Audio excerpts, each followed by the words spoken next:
नमस्कार। वक्त हो चला है आपके सबसे पसंदीदा शो बॉर्डर वॉच का।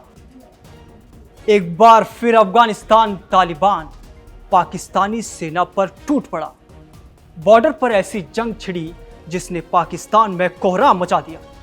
पाकिस्तानी फौज मोर्चे से भाग खड़ी हुई, उसके कई टैंक तबाह हो गए, उसकी कई चौकियों पर तालिबान ने लाशें बिछा दी।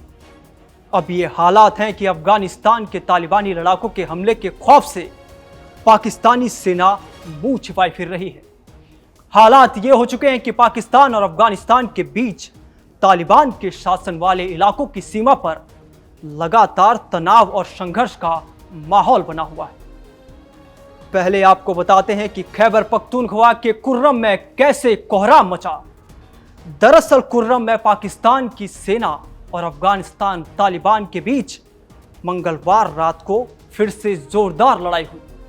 पाकिस्तान के सरकारी चैनल पीटीवी न्यूज़ ने बताया कि अफगान तालिबान और फितना अब ख्वारिज, जिन्हें पाकिस्तान तहरीक तालिबान पाकिस्तान यानी टीटीपी का आतंकी मानता है, उन्होंने बिना किसी उकसावे के गोलीबारी शुरू कर दी। इसके जवाब में पाकिस्तानी सेना ने पूरी ताकत से जवाब दिया। इस लड़ाई में कई टैंक नष्ट हो गए और दोनों पक्षों के बीच एक दूसरे की चौकियों पर कब्जे का दावा किया जा रहा है। पाकिस्तान ने बताया कि तालिबानी चौकियों को भारी नुकसान पहुंचा और कई तालिबानी लड़ाके इलाके से भाग गए। यह पाकिस्तानी दावा था। पाकिस्तानी हुकूमत ने तालिबान पर जीत का दावा किया तो अफगानिस्तान के नुकसान की कहानी सुनाई। पाकिस्तान ने दावा किया कि अफगान तालिबान ने बिना वजह सीमा चौकियों पर हमला किया, जिसमें 23 पाकिस्तानी सैनिक मारे गए। इसके बाद पाकिस्तान ने जवाबी कार्रवाई करते हुए 200 से अधिक तालिबानियों को मार गिराया। तो वहीं दूसरी ओर अफगानिस्तान समर्थित समूहों ने पाकिस्तान के उन इलाकों को निशाना बनाया जहां अफगानिस्तान के लिए खतरा पैदा होता है। अफगानिस्तान ने दावा किया कि इन हमलों से 7 पाकिस्तानी सैनिक मारे गए। सोशल मीडिया पर भी अफगान तालिबान ने ड्रोन हमलों के वीडियो जारी किए जिनमें वे पाकिस्तानी सैन्य ठिकानों पर हमला करते दिख रहे हैं। स्पिन बोल्डक क्षेत्र, जो अफगानिस्तान और पाकिस्तान की सीमा पर स्थित है, वहां भी दोनों पक्षों के बीच भीषण लड़ाई चल रही है। अफगान तालिबान का दावा है कि उन्होंने पाकिस्तानी सैनिकों को महज 15 सेकंड में सरेंडर करने पर मजबूर कर दिया, उनके हथियार जब्त कर लिए। अफगानिस्तान ने पाकिस्तान से ISIS खोरासन के मुख्य नेताओं को सौंपने की मांग की है। अफगान अधिकारियों का कहना है कि ये आतंकी पाकिस्तान में रहकर अफगानिस्तान पर हमले की योजना बना रहे हैं। पाकिस्तान के लिए मुश्किल हालात अब पैदा हो गए हैं। इसकी वजह यह भी है कि तहरीक तालिबान पाकिस्तान के 2 कमांडरों ने हाथ मिला लिया। अफगानिस्तान में तहरीक तालिबान पाकिस्तान यानी टीटीपी के 2 गुटों के पाकिस्तान के खिलाफ एक होने की घोषणा की है। इनमें से एक गुट का नेतृत्व कुर्रम जिले में मुफ्ती अब्दुल रहमान और दूसरे का खैबर जिले की तिराह घाटी के कमांडर शेख खान कर रहे हैं। दोनों ने टीटीपी के नेता मुफ्ती नूर वली महसूद के प्रति वफादारी जताई है। अब आपको बता दें कि पाकिस्तानी सेना ने नूर वली महसूद पर हमला किया था, जिसमें वो बाल बाल बचे। अब जो हालात हैं उनमें पाकिस्तान और अफगानिस्तान के बीच शांति दूर दूर तक दिखाई नहीं दे रही। वैसे भी दोनों देशों के बीच की जो विवाद की जड़ है वो है डूरंट रेखा। डूरंट रेखा को खींचा एक अंग्रेज ने था, लेकिन अब वो रेखा अफगानिस्तान और पाकिस्तान के बीच विवाद और फसाद की जड़ बन चुकी है। ये रेखा लगभग 2640 किलोमीटर लंबी है। ये सीमा ब्रिटिश भारत और अफगानिस्तान के बीच 1893 में खींची गई थी, लेकिन अफगानिस्तान इसे वैध सीमा नहीं मानता क्योंकि ये पश्तून जनजातियों को 2 हिस्सों में बांटती है। अफगानिस्तान का मानना है कि यह समझौता ब्रिटिश औपनिवेशिक दबाव में हुआ था और इसीलिए इसे स्वीकार नहीं करता।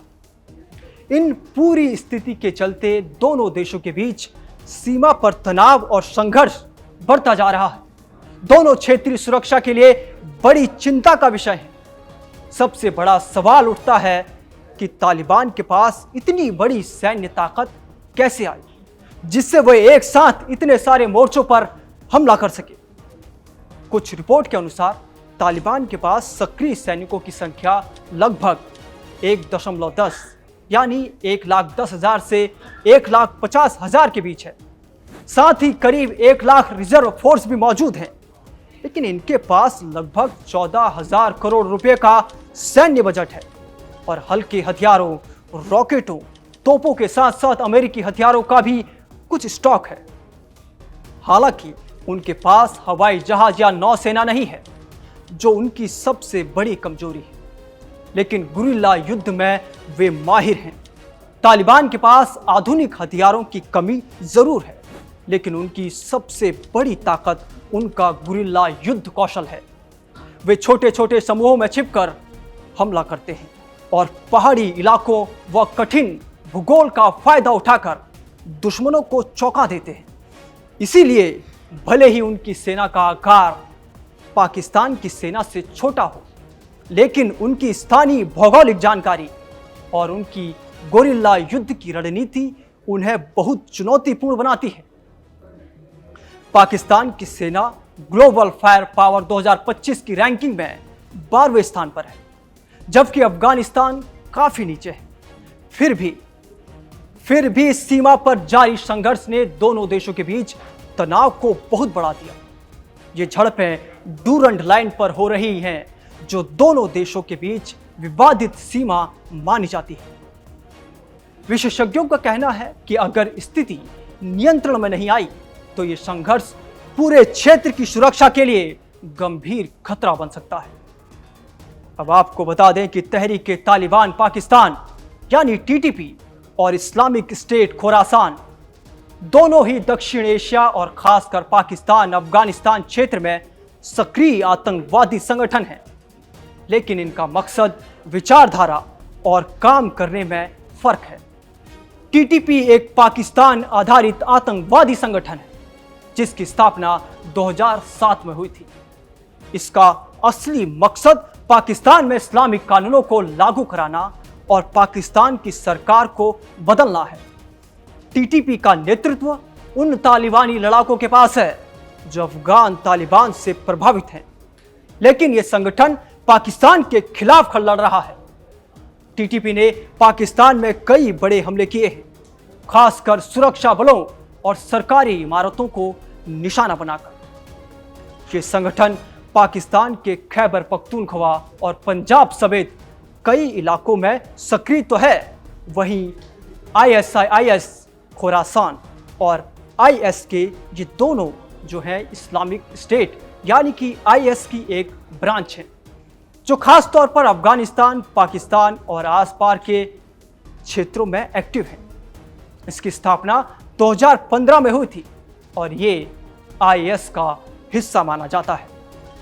आईएस खोरासान की विचारधारा आईएस जैसी कठोर और चरमपंथी है, जो पूरे इस्लामी जगत में एक इस्लामी खलीफा बनने का दावा करता है। आईएस खोरासान इसने कई आतंकी हमले किए हैं, जिनमें आम लोगों को और सिक्योरिटी फोर्सेस और अन्य समुदायों को निशाना बनाया गया। जहां टीटीपी का तालिबान से निकट संबंध है, तो ही अफगानिस्तान आईएस खोरासान को लेकर पाकिस्तान पर आरोप लगाता है। आज की इस रिपोर्ट में इतना ही। आप देखते रहिए कड़क, क्योंकि सटीक और विश्वसनीय खबरों का अखाड़ा सिर्फ कड़क। नमस्कार।